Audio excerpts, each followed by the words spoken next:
Di pagi-pagi ambiar kita hadirkan sosok adik dan kakak juga viral karena prestasi. Beserta ibunda tercinta Ibu Anik sudah hadir di sini kedua buah hatinya Muhammad Fakih Hussein dan juga Muhammad Faris Hussein. Fakih dan juga Faris dan Ibu Anik. Selamat pagi. Selamat pagi. Kita ucapkan selamat untuk prestasi yang sangat luar biasa dan juga membanggakan Indonesia. Nasional kami semua di sini atas nama warga negara Indonesia mengucapkan terima kasih. Fakih dan juga Faris ya. Jadi Fakih ini usianya berapa? Sekarang 22 tahun. 22 tahun. Kalau kamu sayang? 15 tahun. 15 tahun. Ibu Anik, ini kalau Fakih anak keberapa, Faris anak keberapa? Ini anak kedua, yang Faris anak keempat. Anak saya ada 4 laki-laki semua. Masya Allah. Nah, satu sudah tiada kemarin September. Ini nomor 2, nomor 3 di rumah. Oke. Yang pertama sudah meninggal bulan September kemarin? Karena kenapa kalau boleh tahu, mohon maaf? Karena sakit pernafasan. Sakit pernafasan. Laki-laki atau perempuan, Ibu? Laki-laki. Laki-laki. Kami turut berduka cita atas kehilangan Ibu Anik dan juga keluarga. Tapi melihat sosok Fakih dan juga Faris yang kemarin menang di lomba tingkat internasional ya. Kalau Fakih boleh dijelaskan nggak, lombanya ini tentang apa kemarin waktu kamu ikut di tingkat internasional dan mendapatkan predikat apa kemarin? Ya, jadi kemarin saya dan tim saya mengikuti perlombaan bernama IPTEK 2023 yang dilaksanakan di Bangkok, Thailand pada tanggal 2 sampai 6 Februari kemarin. IPTEK sendiri merupakan ajang kompetisi serta pameran inovasi teknologi yang diikuti oleh berbagai macam negara. Untuk tahun ini kemarin ada 56 negara. Wow, 56 dengan negara. lebih dari 400 tim. Oke, 400 tim. Dan Fakih beserta tim Iya. mendapatkan? Ya, kami mendapatkan medali perak dan juga ada special award dari The Egyptian Society dari Mesir itu. Jadi dapat medali perak ya, mengalahkan 56 negara lainnya. Luar biasa Fakih, terima kasih banyak.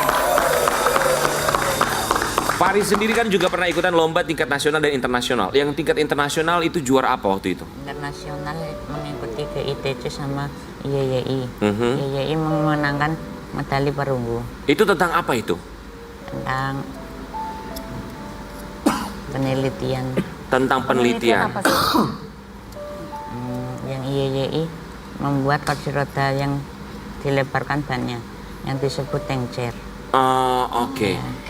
Jadi pastinya ketika akhirnya kita tahu mereka ini adalah adik kakak yang berprestasi mengikuti lomba tingkat internasional, membawa pulang piala dan juga medali, mengharumkan nama Indonesia, termasuk juga Ibu Anik sebagai ibu pasti bangga sekali.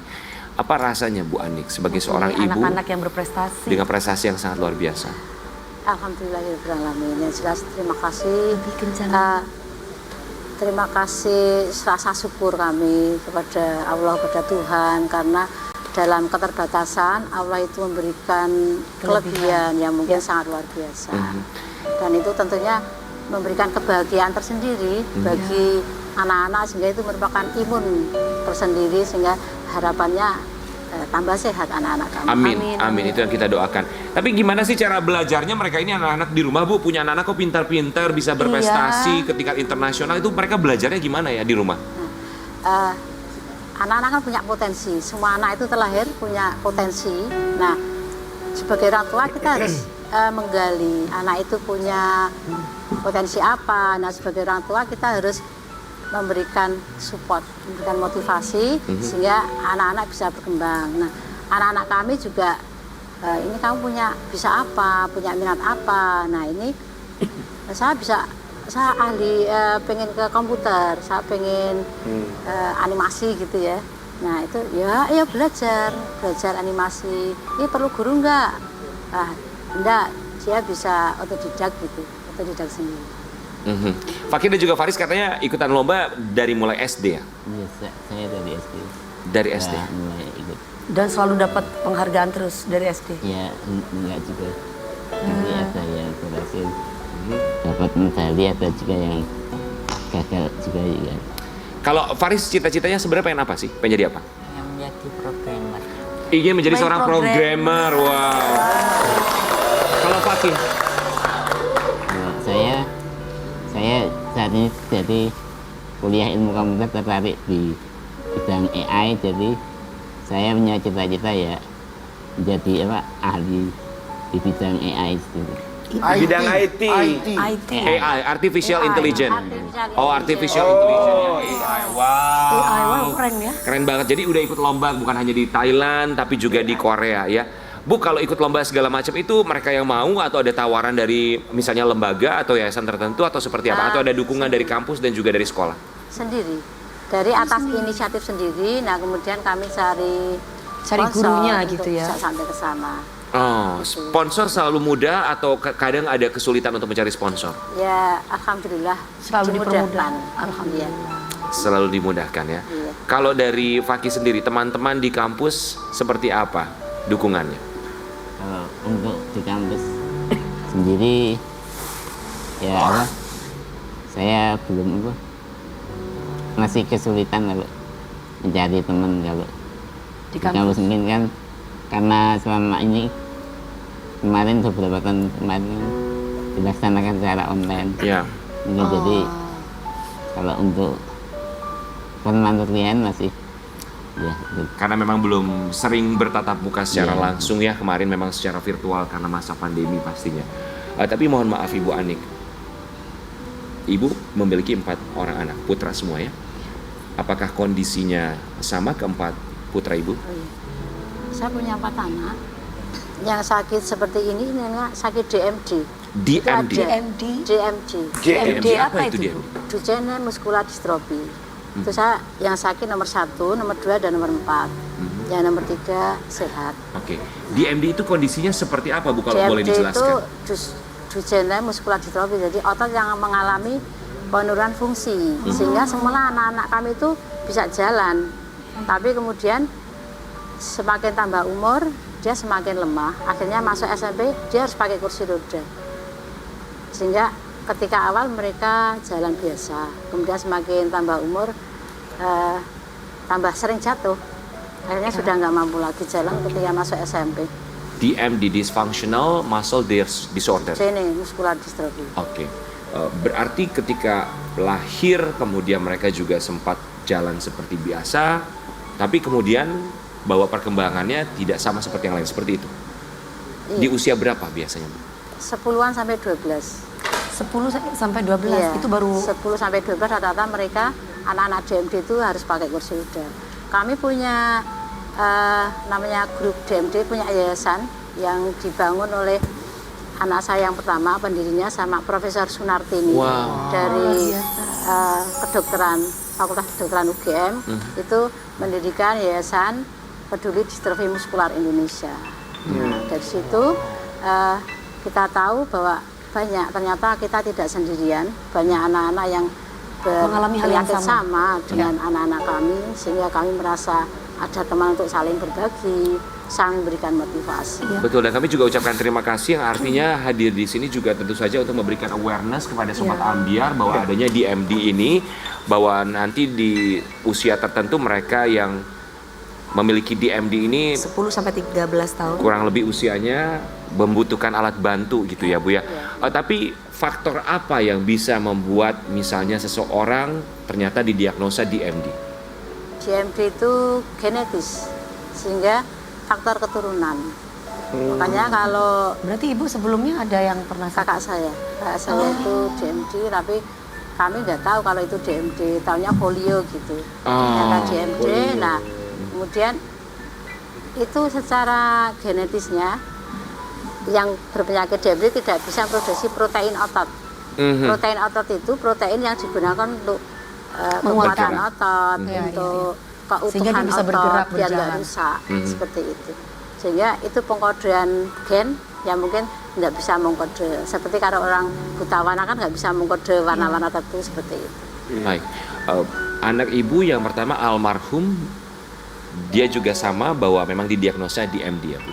Meninggal dunianya karena Pernafasan, sesak nafas gitu ibu. Iya, apakah sama. ini ada hubungannya dengan DMD? Bisa juga. Kalau dokter bilangnya seperti apa, Bu? Ya, karena kan melemahkan otot juga, sehingga mungkin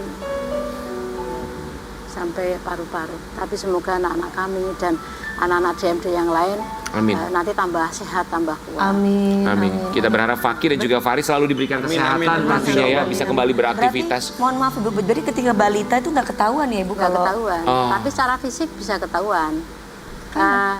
Oh, Ciri-cirinya secara itu kan, ini betisnya kan agak membesar. Kalau yang normal kan agak apa ya, lurus gitu ya. Ini Iya. ada agak membesar sedikit ototnya di kaki. Jadi Apalagi penyakit ciri-ciri? ini dari kaki melemah kemudian naik. Berarti umur 2 tahun kan anak kecil kan udah bisa berjalan tuh Bu, itu berarti Bisa, masih bisa jalan pada lari-lari waktu itu. bisa. Iya, masih usia segitu masih bisa mungkin ya, usia-usia Iya. masih kecil Masih masih bisa. bisa. Tapi kalau dari dokter sendiri, terapinya apa yang harus dilakukan untuk mereka yang didiagnosa DMD? Ketika masih kecil itu bisa terdiagnosa dan ada obat-obat yang mendukung. Itu umur yang 25 orang Belgia itu masih bisa jalan. Tapi kita mungkin perlu, pemerintah itu perlu perhatian khusus kepada anak-anak DMD sehingga mungkin sudah dari sedini mungkin itu bisa terdeteksi sehingga ada obatnya. Ya, kita berharap bahwa akan adanya perhatian tentu saja untuk mereka yang didiagnosa DMD dan juga tentu saja hadirnya Fakih dan juga Faris di sini beserta Ibu membuka mata kita semua tentu saja untuk lebih peduli dan juga tahu apa itu DMD dan bagaimana hal yang harus kita lakukan ketika pada akhirnya mengetahui orang kita kenal didiagnosa DMD. Untuk Fakih dan juga Faris, kita berharap bahwa segala apapun tentunya rintangan atau tantangan ke depannya tidak mengecilkan semangat Fakih dan juga Faris ya. Iya ya sayangnya. Tapi sempat pernah merasa dibully nggak dengan kondisi tubuh kamu yang seperti ini sayang? Pernah? Pas SD. Oh wow. Ada yang Pas bully. SD? Oh, apa? Dibulinya kayak gimana kata-katanya sayang? Ya dicekat anunya, Diajak gimana sayang? diejek nama saya, Oh diajak namanya. Oh Faris, gimana katanya? diejek itu. Diejek. Biarin nggak apa-apa. Terus Faris nangis waktu itu? Atau bilang sama ibu? Kalau kamu sayang? Oh, kalau saya mungkin dulu juga waktu SD, jadi ya sering juga Dari, Pak. dibully, tapi ya saya mengatasinya cuma diabaikan saja. Terus coba buktiin saya pakai prestasi gitu. Terus ya untuk selanjutnya SMP, SMA itu udah Udah nggak ada. enggak. Tapi apa yang menguatkan Fakih dan juga Faris? mungkin kalau saya itu faktor lingkungan, jadi orang tua selalu menyemangati untuk berkarya, terus juga saya ingin membuktikan kalau Betul. meskipun punya kekurangan tapi Kelebihannya saya bisa- lebih banyak ya, juga. bisa Iyalah. Betul. Kalau Nggak usah Faris sendiri takut. masih ada yang bully sayang? Udah nggak, sekarang pada membantu semua. Oh pada membantu semua, alhamdulillah. Ibu Anik, apa yang mau Ibu Anik sampaikan untuk Fakih dan juga Faris untuk mereka tetap semangat? Buat anak-anak DMD khususnya, bahwa semua orang itu diberikan diciptakan yang terbaik dan itu mungkin secara fisik berbeda tapi punya diberikan kelebihan mungkin yang satu dengan yang lain berbeda. Mari kita apa yang kita punya, apa yang diminati ya dikembangkan seoptimal mungkin oleh orang tua sehingga anak-anak nanti bisa berkembang sesuai dengan bakat minatnya seperti itu. Boleh dilihat medalinya, boleh saya pegang? Mana sayang? Ini medali-medali yang didapatkan Fakih dan juga Faris untuk mereka yang pernah membuli, mereka yang pernah memandang sebelah mata. Lihatlah pencapaian dari Fakih dan juga Faris yang mengharumkan nama Indonesia. Dari mereka berdua kita belajar bahwa tentu saja keterbatasan tidak membatasi dan semoga tentu saja untuk mereka yang merasa tidak memiliki keterbatasan tidak lepas dari batasan-batasan, tidak merasa tentunya dirinya paling spesial, paling istimewa karena semua sama di mata Tuhan. Kita akan kembali sesaat lagi tetap di